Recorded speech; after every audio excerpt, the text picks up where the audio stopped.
जो साइकिल चलने में समर्थ नहीं थे या साइकिल चलने में चल रहे थे वो स्कॉर्पियो से नीचे आपको नहीं आएंगे, फॉर्च्यूनर से नीचे नहीं आएंगे, क्योंकि अवैध शराब का कारोबार जारी है।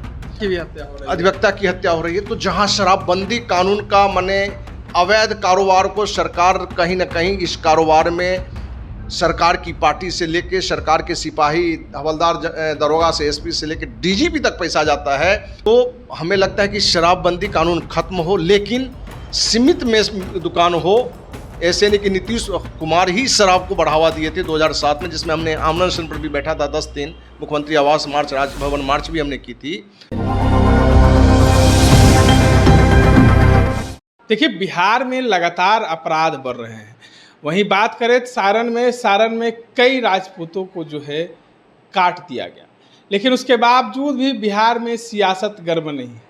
नीतीश कुमार सुशासन का राज स्थापित करने की बात बिहार में करते हैं, लेकिन आए दिन लगातार हत्याएं हो रही हैं। बीते कुछ दिनों पहले जो है गोपाल खेमका, जो बिहार के मशहूर व्यापारी थे, उनकी हत्या हुई।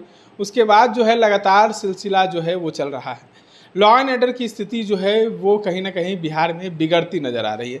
इन तमाम मुद्दों पर चर्चा करने के लिए हमारे साथ अखिल भारतीय अपराध विरोधी मोर्चा के राष्ट्रीय अध्यक्ष धनवंत सिंह राठौर जी हैं।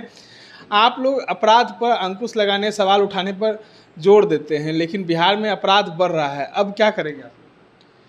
देखिए, हर सरकार का काम है कि अपराध को कंट्रोल करें। पिछली सरकार पर दोषारोपण करना, जंगल राज था, महाजंगल राज था, लालू जी के राज को बताया जा रहा था, सही में जंगल राज था।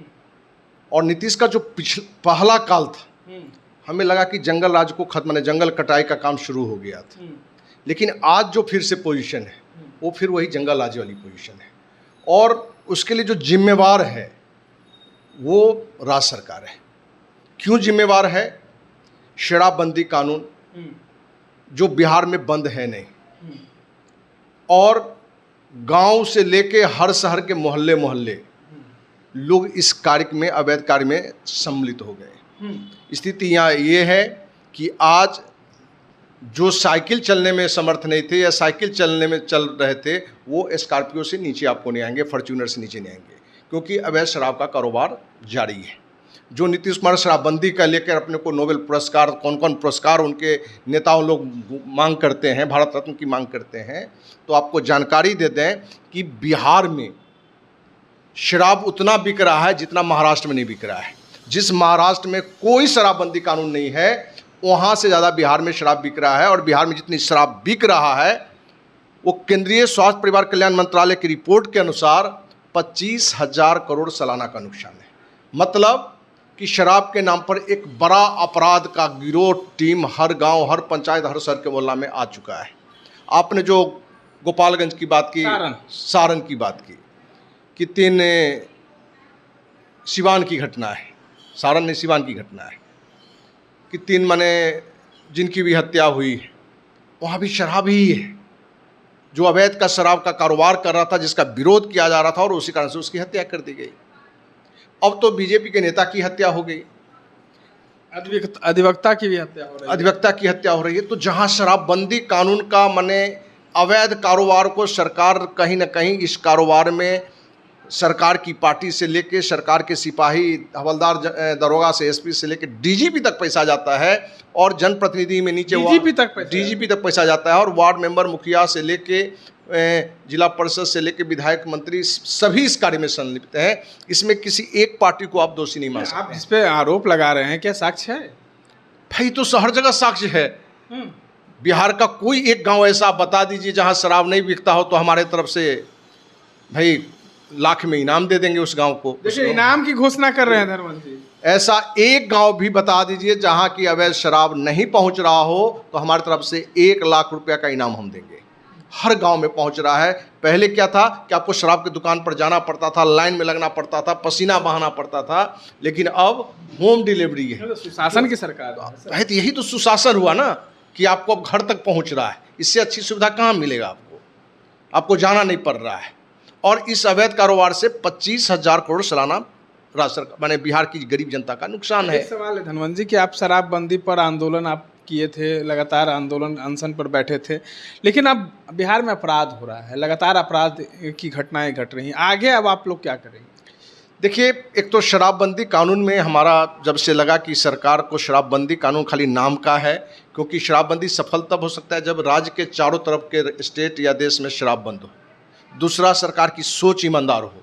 कहीं ना कहीं सरकार के ही लोग, मंत्री लोग या जो भी लोग इसमें संलिप्त हैं, वो कहीं ना कहीं एक बड़ा फंडिंग यहाँ से ले रहे हैं। तो हमें लगता है कि शराबबंदी कानून खत्म हो, लेकिन सीमित में दुकान हो। ऐसे नहीं कि नीतीश कुमार ही शराब को बढ़ावा दिए थे 2007 में, जिसमें हमने आमरण अनशन पर भी बैठा था 10 दिन, मुख्यमंत्री आवास मार्च, राजभवन मार्च भी हमने की थी।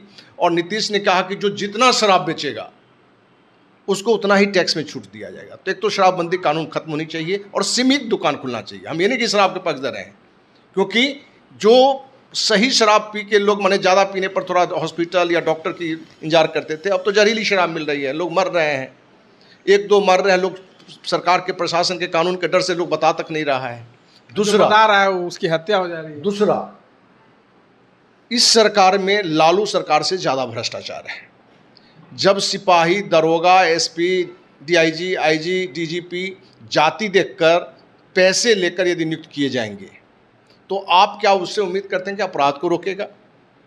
जिस थानेदार को ये मिल गया है कि आपको मंथली 5 लाख रुपया एसपी को देना है, एसपी से ऊपर डीजीपी तक पहुंचाना है, मुख्यमंत्री तक पहुंचाना है, सरकार के जो चोट टीम है उनको पहुंचाना है, तो आप क्या उम्मीद करते हैं कि वो थानेदारी ईमानदारी से काम करेगा?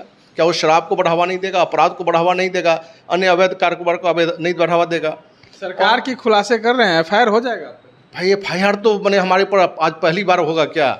हम तो जेल भी जा चुके हैं सरकार के नीतियों के विरोध, सरकार बहन बेटी के सम्मान के खातिर। इसलिए एफआईआर हमारे लिए जो है, मुझे कि एक तरह से इलायची खाने के बराबर है, ठीक ना? तो इस सब की डर हमें कभी ना रहा है, क्योंकि 1995 से 31 साल हो गया है। तो और दूसरा कि जो शराबबंदी होने के कारण जो बच्चों हैं, कहीं ना कहीं ज़्यादा हमें लगता है कि कभी उसको उपलब्ध नहीं हुआ शराब, तो माने वो सूखा नशा की ओर चला गया है। और जो अफीम, चरस, ड्रग्स, इस तरह के सोल्यूशन जो जिससे टायर में लगाता है, इन चीज़ों का जो यूज करने लगा है, वो आदमी कम पैसे में भी बड़े अपराध को अंजाम दे रहा है। आप देख रहे हैं, पूरे बिहार का डाटा लेंगे तो 5 करोड़ 10 करोड़ के लिए किसी की हत्या नहीं हो रही है, 5 लाख लेकर हत्या हो रही है, 2 लाख लेकर हत्या हो रही है। तो लग रहा है कहीं ना कहीं शराबबंदी प्रशासन में पैसे लेन देन करके या उनसे उगाही के जो सरकार की नीतियां हैं उसके कारण अपराध पर कंट्रोल नहीं हो पा रहा है। तमाम बातों को सुन रहे थे हमारे साथ अखिल भारतीय अपराध विरोधी मोर्चा के राष्ट्रीय अध्यक्ष धनवंत सिंह राठौड़ थे। इन्होंने साफ साफ कहा कि देखिए, बिहार में कहीं ना कहीं शराब के चलते जो है वो अपराध हो रही है और लोग जो है जहरीली शराब पीकर मर भी रहे हैं। साथ ही साथ इन्होंने ये भी कहा है कि जिस क्षेत्र में अगर शराब नहीं बिक रहा है वहाँ वो अवार्ड देंगे अगर जो बता दे। लेकिन तमाम चीज़ों को आप देख रहे थे किस तरीके से बिहार में लगातार हत्याएं हो रही हैं, अपराध के ग्राफ जो है बिहार में बढ़ गए। इस तरह के तमाम अपडेट्स के लिए बने रहे इनसाइडर लाइव के साथ। धन्यवाद।